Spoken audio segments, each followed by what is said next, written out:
Jute మిల్లి ఇది మన sugar factory ఎవరు చేస్తారు? షుగర్ ఫ్యాక్టరీకి షుగర్ ఫ్యాక్టరీ ఎలా సర్వేలు అవుతుందండి?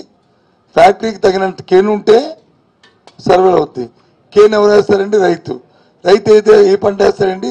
రైతుకి ఏదైతే ప్రయోజనం కలుగుతుందో, దేని మీద అయితే లాభసాటిగా ఉంటుందో ఆ కేన్ని ఆ వ్యవసాయాన్ని వేస్తాడు. అది మేజు అయితే మేజు, ప్యాడీ అయితే ప్యాడీ, లేదా కేన్ అయితే కేను, లేదా పత్తి అయితే పత్తి, కాటన్ అయితే కాటన్, అది వేస్తాడు. ఇవాళ మన ఆంధ్రప్రదేశ్ మొత్తం మీద ఇంక్లూడింగ్ తెలంగాణతో కలుపుకొని మన తెలుగు రాష్ట్రాల్లో షుగర్ కేను మీద ఎవరికి కూడా దాని లాభసాటి కాదు. కాబట్టి షుగర్ కేన్ వచ్చి రైతులు వేయట్లేదు. కాబట్టి షుగర్ కేన్ పరిశ్రమను వచ్చి దాన్ని వచ్చి చేస్తుంది ప్రభుత్వం. దానికి ఇస్తున్నప్పటికి కూడా, మద్దతు ధరను ప్రకటిస్తున్నప్పటికి కూడా రైతు అనుకున్న స్థాయిలో అయిపోయినప్పటికీ ఆ ఫ్యాక్టరీ ఆటోమేటిక్గా అక్కర్లేదు. ఫ్యాక్టరీలు రైతులు వచ్చి నాకు షుగర్ ఫ్యాక్టరీ పోయిందని ఏ రైతు పదండి మనం అంతా వెళ్దాం, మా భీమసింగ్ వెళ్దాం, మీరు నేను, మీకేం తెలుసు? మీకు అవగాహన లేకుండా మాట్లాడి ఏదో మీరు బుర్రలో పెట్టుకుని మాట్లాడితే ఇట్స్ నాట్ కరెక్ట్. ఇంకా వచ్చారు జూట్ ఫ్యాక్టరీకి. జూట్ ఫ్యాక్టరీ పూర్వం మన దగ్గర ఏ ప్యాంట్ వేసేవాళ్ళం అండి? మా విజయనగరం అంతా మెట్ట ప్రాంతం అంతా కూడా జూట్ వేసేవాళ్ళం. ఇప్పుడు మా విజయనగరం జిల్లాలో జూట్ ఎంత పడుతుందండి? 5% లేదు. ఇంతకు ముందు వేసిన దాంట్లో 5% లేదు. How can the factory survival?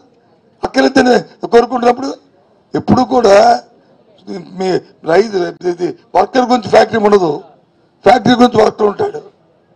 Viability రావాలా, దాన్ని మొదలు డైవర్సిఫై అవ్వాలా, దానికి తగ్గట్టు పరిశ్రమ రావాలా, దానికి తగ్గట్టు వేయాలి. అంతేగాని ఏం లేకుండా మీరు ఏదో అమరనాథ్ మాట్లాడితే అది షుడ్ నాట్ తప్పది. వ్యక్తిగతంగా ఆ కామెంట్లు తప్పు. అందుకే అవగాహన మాట్లాడాలి. అవగాహన లేకుండా ఇలాంటి మాట్లాడడం తప్పు. షుగర్ క్యాన్ పదని వెళ్దాం, మీరు నేను ఏ ఊరే వెళ్దాం, మీ ఇష్టం ఎందుకు ఎంచుకోండి. మా ఫ్యాక్టరీ పోయిందని మా రైతు కానీ అంటే నేను గుండెకి ఎంచుకుంటాను.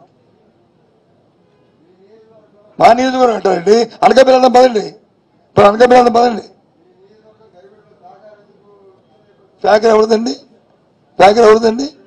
మరి ప్రైవేట్ వాళ్ళ అందమ్మల ఆస్తులు తగులు వచ్చి అది కాండి, వాళ్ళ అందమ్మల ఆస్తులు తగులు వచ్చి పోతే నువ్వేటి చేస్తావు? అది గవర్నమెంట్ తాలూకా ఏదైనా ఇష్యూల వల్ల పోతే మాది రెస్పాన్సిబిలిటీ. ఏదో పవరో లేకపోతే ట్యాక్సెసో లేకపోతే ఇంకో ఇష్యూవో నువ్వు నీ తమ్ముడు గుద్దులాడుకొని మానేస్తే నేనేం చేస్తాను? దాన్ని మేము వాడేదా మా బాధ్యత ఏంటి? ఏమైనా అంతా కామన్ సెన్స్ ఉందా? ఆ బండి మీతో నేను డిస్కషన్ కాదు, ప్రెస్ కాన్ఫరెన్స్ అయిపోయింది. మీ టైము ఇంకెవరైనా మాట్లాడండి, ఇంకెవరైనా నీతో నేను వాదించాను.